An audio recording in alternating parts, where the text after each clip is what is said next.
Hi, how are you? Welcome to the deep dive analysis of the Creep movies here at Royal Horror.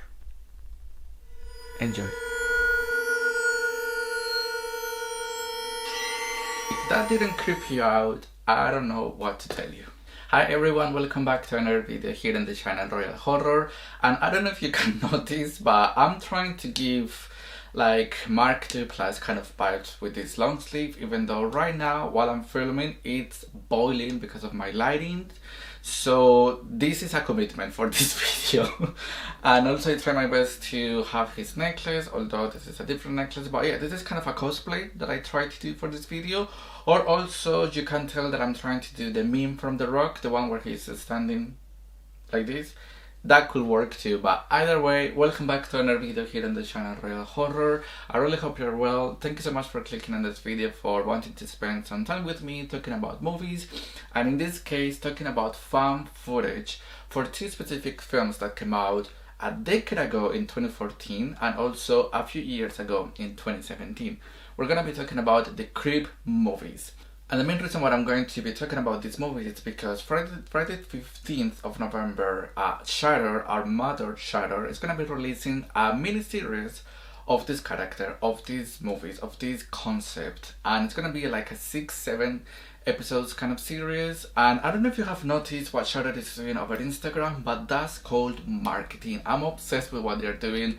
That's what I call interacting with the horror community. I'm so obsessed with what they're doing over there. So if you haven't checked their Instagram, please definitely go and give that a watch, because that's making me feel so hyped for the series. And maybe in the future I will be like ranking the episodes, talking about the series. The structure that I follow for this video is quite easy. So first I'm gonna be talking about how did these movies come to life, where did the inspiration come from, everything that involves pre-production and production. And the second half of this video is gonna be basically comparing these two movies. So Creep from 2014 is directed and written by Patrick Bryce, and this is his directorial debut. This film came out right after he finished film school, but after that he has also done different projects. For example, obviously Creep 2, but we're gonna talk about that in a second. But he has also directed a Netflix film called There Is Someone in the House, which came out a few years ago. He also worked on a film called The Overnight and also on a film called Corporate Animals, and that film stars Demi Moore, so it's good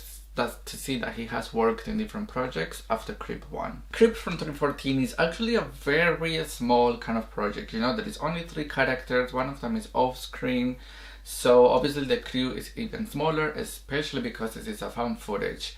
Mark II Plus, the one and only Mark II Plus, the horror icon that we know, is a producer in this film too. Obviously he's the main lead, and this film was produced by Blumhouse, our mother Blumhouse, the one that we love and hate at the same time. Yeah, so this is like one of the very first found footage films that Blumhouse produced. I think the next film, found footage film that came out after Creep that belongs to Blumhouse is The Visit by M. Night Shyamalan. But with Creep, this, like I said before, this felt like a friendly kind of project, especially because it was a directorial debut. So Mark II Plus actually was like a really close friend to Jason Blum, like the owner of Blumhouse. So it was quite easy for Blumhouse to produce this film, because it was all like mouth to mouth. You know, it was all like friendly talks. Mark II Plus was also friends with Patrick Bryce. So they knew each other from like uni days or even before university, you know, like they are like each other's godfathers. So yeah, like again, this was like just like mouth to mouth kind of movie to be produced. So yeah, because of that triangle, Blumhouse, that's the main reason why Jason Blum wanted to take this project from Patrick Bryce, thanks to all like friendly talks all around this man. This brings me to the point of, like I said before, because Mark II Plus and Patrick Bryce were like close friends and everything, this storyline and this script actually came up so randomly, because both men, like Patrick Bryce and Mark II Plus, they were both talking on a random party that they went to, and out of nowhere, Mark II Plus told Patrick Bryce, have you ever thought what could happen if there is a film about a serial killer but without not being on your face or something like that? Because Mark II Plus was telling him that he actually hadn't seen films where there is a serial killer that is creepy or sinister that feels real in like in the 2010s, let's say. And that's where Patrick Bryce got inspiration to write this film, because he was like, actually meet myself as a filmmaker. You get to know like a lot of weird people out there. So what if like as a filmmaker I discovered a serial killer because I'm doing a documentary, and like slowly and slowly that's how the storyline started to build up, and that's how the script started to be alive. So thanks to a random conversation they both had at a party. Because believe it or not, the budget of Creep 1 was only $500. Like, you heard me right, this movie only costed that. And I know that might sound like so little, but trust me, once you're beginning, and like me myself as a filmmaker, I'm still like beginning my journey, 500 sounds like a lot of money. And what's even crazier is that this movie worldwide managed to accomplish around $7 million. And I know that might sound like a very low amount, but compared to a 500 budget, that's a huge improvement. So I'm really happy that this director and this crew, they managed to accomplish all of that with so little. Which brings me to the point of, after that conversation they had at the party, and after Patrick Rice came out with the script and all of that, he said to Mark Duplass, why are you not like the main villain? Why are you not like the creepy character that I have and all of that? So they didn't need to do any casting because it was just those two characters. So I think that's why this movie obviously costed less. And also most of the acting was improvised in this film, believe it or not. All this film was also shot in just 1 week. And also the house where the film is shot is it's a house from Mark Duplass. So a lot of like saves are in this film, and that makes a lot of sense. And also the acting in this film is mostly improvised. Like, there is not really a script that had a lot of dialogue.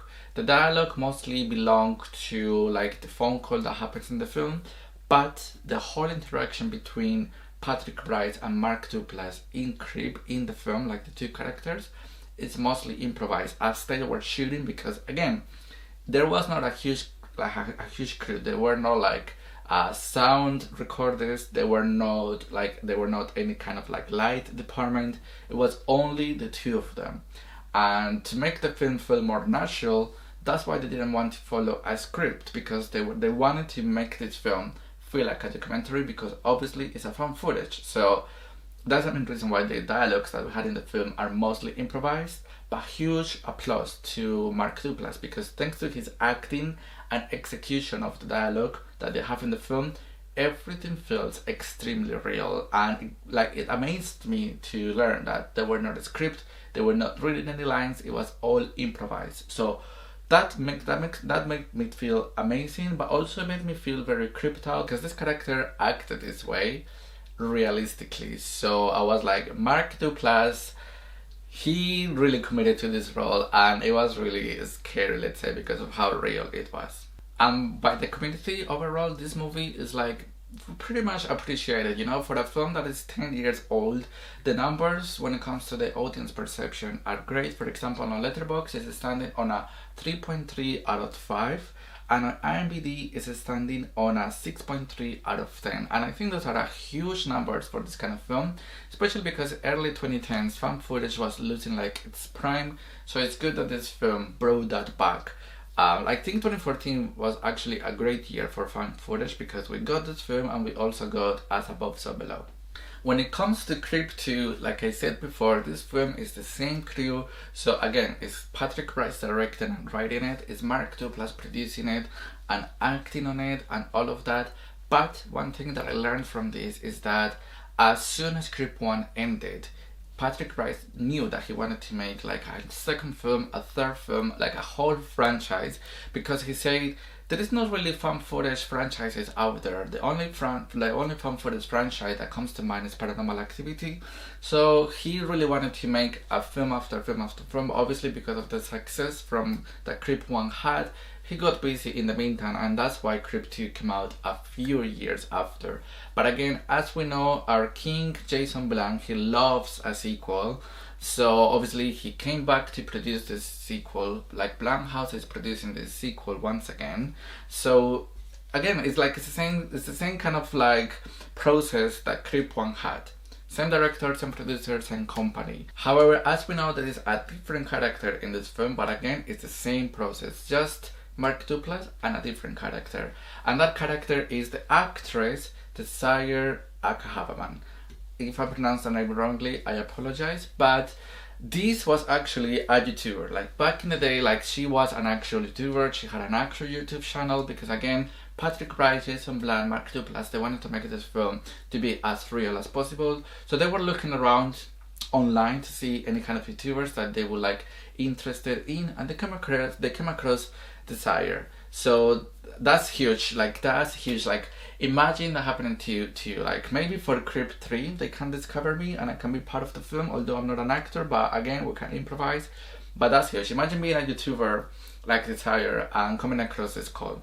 And one thing that really surprises me is that she is like not huge, but like she's very important in the film industry, because she has directed quite a few films, and she's been in films apart from Creep 2. Like she's been the director of a film called The Miseducation of Cameron Post, which I personally haven't seen, but because it's starting a huge actress, which is Chloe, I was surprised with it. And she also has directed a miniseries, like maybe a few episodes, but that is Tiny Beautiful Things, and that really also surprised me, because this series is starting Catherine Hahn, so it's amazing that Desire has like worked in the industry for this long, let's say, after Creep 2. Now, with Creep 2, this film also had a budget of just $500, and worldwide it managed to accomplish, it's just together, like the 7 million number that I mentioned before is just between the two films, and also because the two films got sold to different streamings,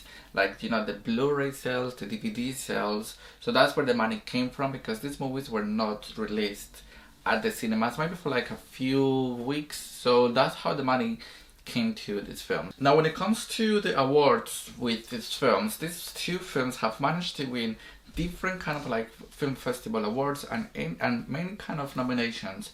Obviously, these two films have been nominated for awards such as Best Lead Actor, Best Film, Best Directorial Debut, Best Script, and Best Editing. One of the nominations and wins that surprises me the most while doing like my searching and all of that is at the Fry Meter Awards in 2015. Mark Duplass won the Best Actor in a film of that year in 2015, competing against actors such as Ryan Reynolds and Kurt Russell. So that is huge, not only for like Mark Duplass, because like his performance is phenomenal and we're gonna be talking about it in a second, but also for horror. Like imagine horror, an independent film such as Creep with a $500 winning an award for Best Actor against huge Hollywood stars such as those two guys. So that is a huge win for horror.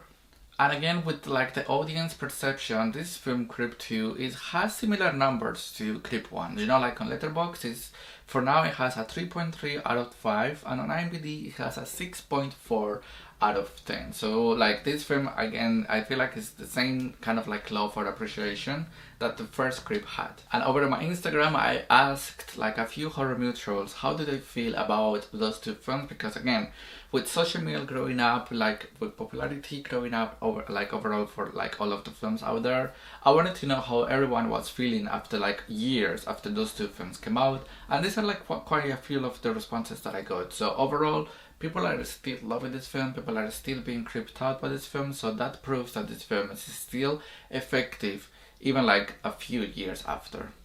So if we're going to be comparing the characters from the two films, I want to be comparing like the main character apart from like obviously the villain. So if we compare Aaron and Sarah, I love that those two characters had like filmmaking as similarity, you know, because Aaron is a filmmaker, he's a videographer, and Sarah, like I said before, she's a YouTuber. So they both have like that passion of like making something and having that desire of like getting the money, getting popular. So it was amazing to see that similarity, although they are like very different characters. For example, in the first film, I like that Aaron, he felt very human. He felt like his reactions to the situation that was happening, they felt very, very human.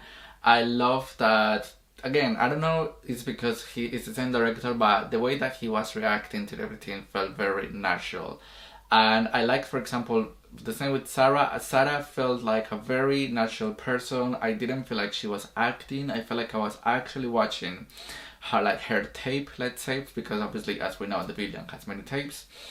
And I like that Sarah felt more like creepy, let's say, just because she was actually enjoying being with the main guy. And that's something that Aaron from the first film was not doing it. Like, he was not enjoying his company, but he still had to stay there. For example, with Aaron, I like that he felt more passive in the relationship between him and Mark, like the villain, like in their friendship, because obviously they're not friends, but like in their interactions. He felt more like, how can I say it, more harassed. He felt more that he was more intimidated by like the villain, and I like that he felt more like submissive, like he just didn't have any choice. All of the decisions were taken by like the main villain. So that was a good representation, because sometimes we might feel identified in those kind of situations where we don't know how to escape, what to say to different bad people out there that we meet on the street, or when we go to different places and we come across like bad people and we don't know how to like interpret that situation. And I personally found very disturbing the way that he got killed in the film, because I didn't see it coming, and every time that I rewatch this film, that really gets to me, because again, it feels so real. It feels like you're watching a curse tape on the dark web and all of that. So huge props for that. And with Sarah, I like that she was like at the same level of, not same level, but like almost at the same level of craziness with the main guy. And I love that she was like, obviously, like she was like kind of like very like possessive over the villain. Like, she was very clever. She knew how to control this guy. She knew how to get like her footage. She knew how to control him. She knew how to not feel intimidated by him, although she knew something was always wrong with him. So I like that she felt completely different to Aaron, and I like that she was very intimate with the main villain, and not sexually or anything. She just knew how to work around him, and I feel like that gives her a lot of personality, because again, if we compare us to her, sometimes we need to do that in real life. Sometimes we need to like work around the people that are making us feel uncomfortable, so we manage to control that situation. Now let's start comparing like the main guy, like the main villain, because he, even though he's the same person, he is absolutely different in both films. In the first film, he is so, how do you say it? I think the best word to describe him in the first film is manipulative, like manipulation. I think he's such a toxic guy. He's such a like passive aggressive kind of guy in the first film, because he's so controlling. Like, he is so toxic, and he has that friendly smile that you think is gonna be okay, but no, he's very toxic. And we come across a lot of people that are like that, so I really like that. So I really like that the creepiness from the main guy in the first film is all about his toxicity and his power and his abuse towards the main guy. You know, like his harassment because of the letters and the CDs that he sends around, and how like, I love how the guy, like the main villain in both films, I love how he thinks everyone is so stupid around him. Like, I love how he thinks he's God, and he doesn't really care about anyone. He doesn't really care if you're a guy or a girl or anything. He thinks everyone is below him, and I think in the first film you can tell that. In the second film, he was absolutely creepy, and I'm talking about like very, very creepy. I don't know if it's because he had like stronger facial hair, and that was also part of the character, and also the way he was talking. Like, he was very passive aggressive, very toxic towards Sarah. And the way he was talking, the way he was saying, don't come to me, don't cross my boundaries, like, he was very creepy. Because in that film, I was always thinking, when is something bad gonna happen to Sarah, just because of the way he was behaving in the second film. I love how he is very spoiled, and I would love to have a backstory on him when he was growing up as a child or as a teenager, because I love that in the second film we get to discover that if something doesn't go the way that he wants to, he just breaks down and he cries and he behaves like a child, even though he's like a 40 years old man. And the storyline overall in both films, I think, is pretty much the same thing, although it's portrayed differently, because in the first film is a whole lie, and that's something that I forgot to say. I love that he's such a huge liar, And that just proves that you just shouldn't trust people that lie to you, because this is what can happen, you know, like you never know who is lying next to you, so you always be cautious. But I like that in the first film he tried to like be the father of a child, and in the second film he was actually confessing that he was a serial killer. And so the interaction between the four characters in each film was different, and I really like that. So overall, I like these two films. My relationship with those two films is, I don't love them because found footage is not my favorite subgenre, but I do appreciate them for what they are. I'm really excited for the series coming out because, again, I want to know more about this villain. I want to know more about his victims. I want to know how much he will develop as a character, as a human, as a villain. So I want to know so much about him. And let me know in the comment section below, how do you feel about both Creep films? Do you like them? Don't you like them? And why? I would love to hear your thoughts on them. I really hope that you have a nice end of the week. I really hope you enjoyed this video. Let me know if you're excited for the Creep tapes, the mini-series. Maybe I will be ranking the episodes. But for now, this is a goodbye. We will talk so soon. Take care of yourself. Bye bye.